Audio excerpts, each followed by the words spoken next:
Pernahkah kamu merasakan kesedihan di tanah air sendiri?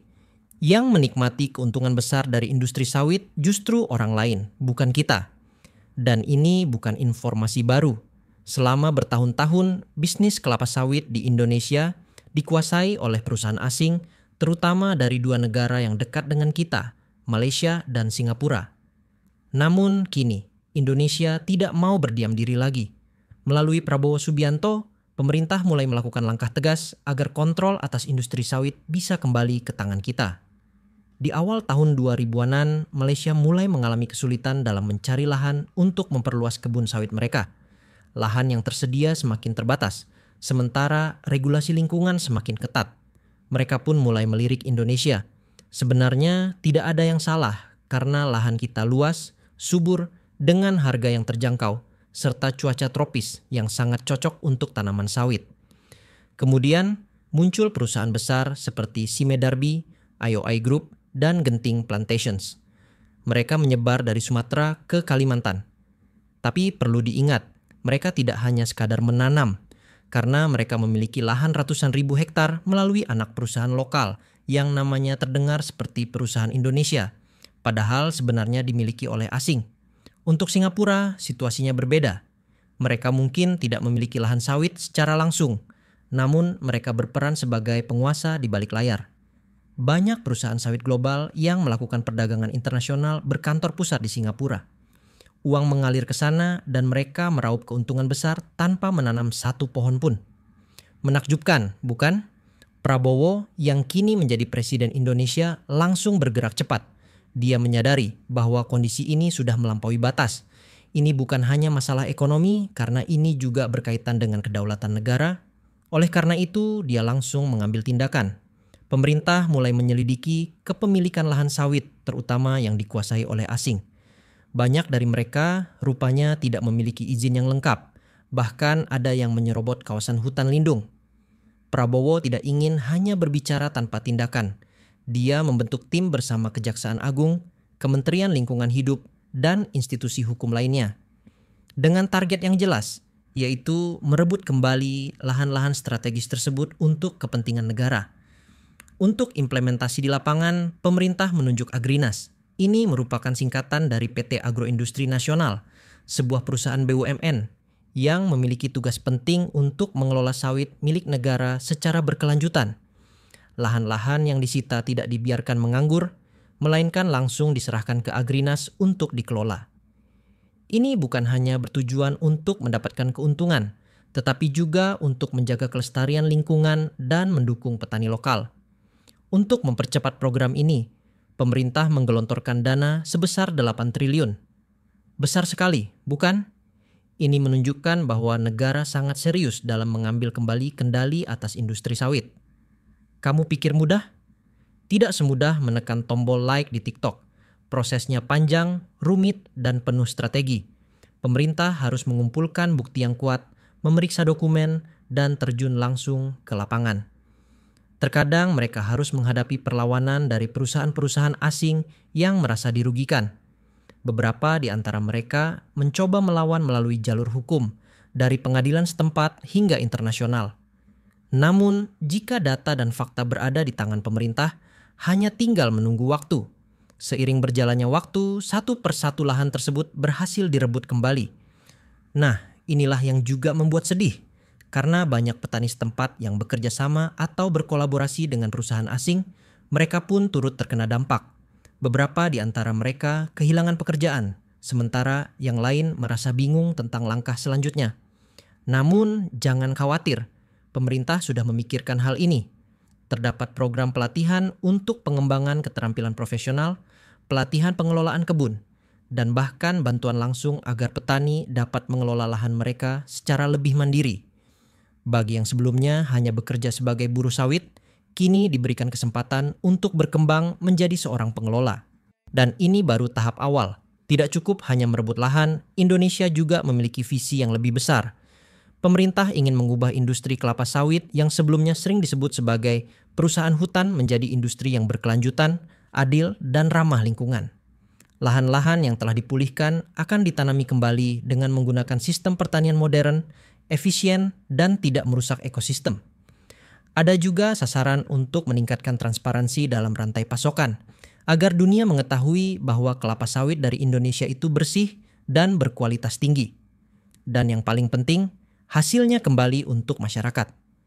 Tidak lagi masuk ke kantong perusahaan asing yang hanya mengambil keuntungan.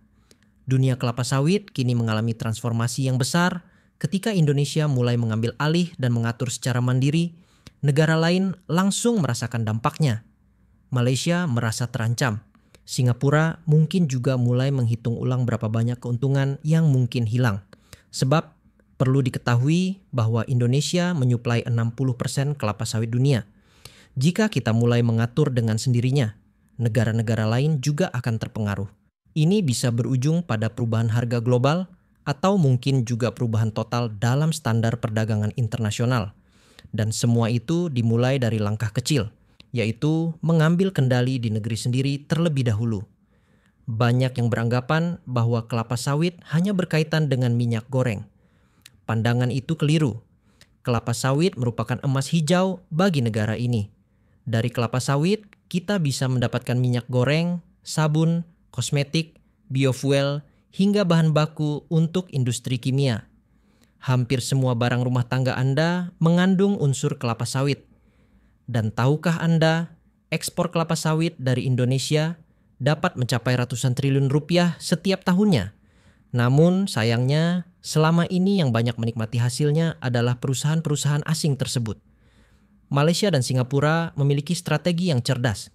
Mereka membangun sistem kontrol dari belakang, masuk ke pasar global, dan memiliki akses terhadap teknologi. Namun itu tidak berarti kita kalah. Kini Indonesia juga telah mulai mengembangkan riset dan teknologi kelapa sawit secara mandiri. Selain itu, kita perlahan-lahan meningkatkan posisi tawar di kancah internasional. Pak Prabowo bahkan telah mulai mendorong kolaborasi dengan universitas dan lembaga penelitian untuk menciptakan teknologi kelapa sawit dalam negeri. Jadi, tidak hanya sekadar menjadi petani dan buruh, tetapi juga menjadi inovator dan pengendali. Sekarang kembali kepada Agrinas. Perusahaan ini memang belum sepopuler BUMN lain seperti Pertamina atau PLN, tetapi perannya semakin penting. Bayangkan, mereka diberikan mandat untuk mengelola lahan kelapa sawit milik negara yang sebelumnya dipinjamkan kepada pihak asing, dan mereka tidak hanya memikirkan keuntungan, tetapi juga kelestarian alam serta kesejahteraan petani. Konsepnya sangat baik, menggabungkan keberlanjutan, nasionalisme, dan profesionalisme.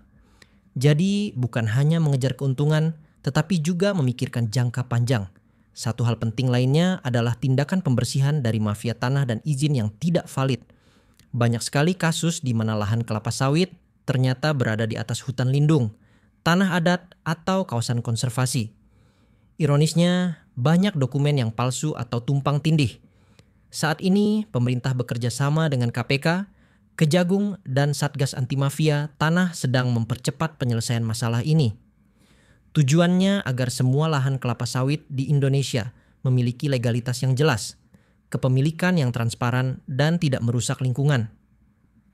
Kritik yang paling sering dilontarkan terhadap industri kelapa sawit adalah terkait dengan kerusakan hutan dan pembakaran lahan. Nah, saat ini pemerintah juga tidak mengabaikan situasi ini. Sebagian lahan yang diambil dari perusahaan asing akan dialihkan menjadi hutan pemulihan atau kawasan agroforestry. Jadi tidak hanya menguasai, tetapi juga memperbaiki lingkungan yang telah rusak. Indonesia ingin menunjukkan kepada dunia bahwa kita mampu menjadi penghasil kelapa sawit terbesar sekaligus pelindung alam. Keren, kan? Satu hal yang sering dilupakan adalah kontribusi petani kecil. Mereka adalah dasar kekuatan industri sawit kita. Sekarang, pemerintah mulai memberikan perhatian serius kepada mereka melalui akses terhadap pupuk bersubsidi, benih berkualitas, kredit usaha, hingga pelatihan untuk memodernisasi kebun. Semua upaya dilakukan untuk meningkatkan kesejahteraan para petani. Bahkan, beberapa koperasi pertanian telah mulai diajak bekerja sama langsung dengan Agrinas untuk mengelola lahan milik negara.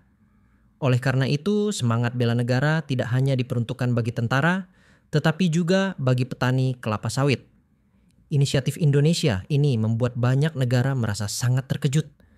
Seperti Eropa yang telah lama melancarkan kampanye menentang kelapa sawit, namun masih tidak bisa terlepas dari produk kelapa sawit murah dari Indonesia.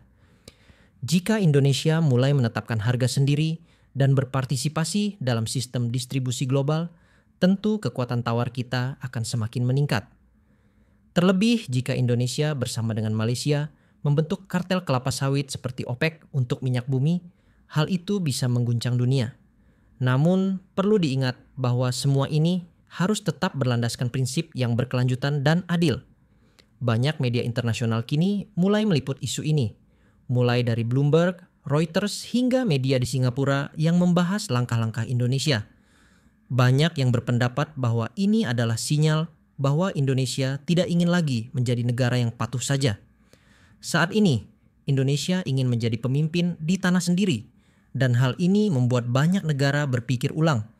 Wah, Indonesia mulai benar-benar bangkit. Dulu, kelapa sawit hanya dianggap sebagai bahan mentah yang murah. Tetapi sekarang kelapa sawit dapat dijadikan alat diplomasi, kekuatan ekonomi, bahkan alat politik bagi Indonesia. Kita memiliki peluang besar untuk menjadi penguasa di level global. Yang terpenting sekarang adalah menjaga transparansi, pengawasan, dan keterlibatan masyarakat. Jangan sampai niat baik ini dimanfaatkan oleh kepentingan segelintir elit saja. Kisah kelapa sawit ini bukan hanya tentang pohon tinggi dan buah berwarna merah. Ini berkaitan dengan identitas bangsa, kekuatan ekonomi, dan kehidupan jutaan orang. Dan kamu sebagai generasi muda Indonesia harus memahami dan peduli. Dukung langkah-langkah positif semacam ini. Tingkatkan pengetahuan diri, sebarkan informasi yang benar, dan yang terpenting, jangan biarkan pihak asing berbuat semau mereka di tanah kita.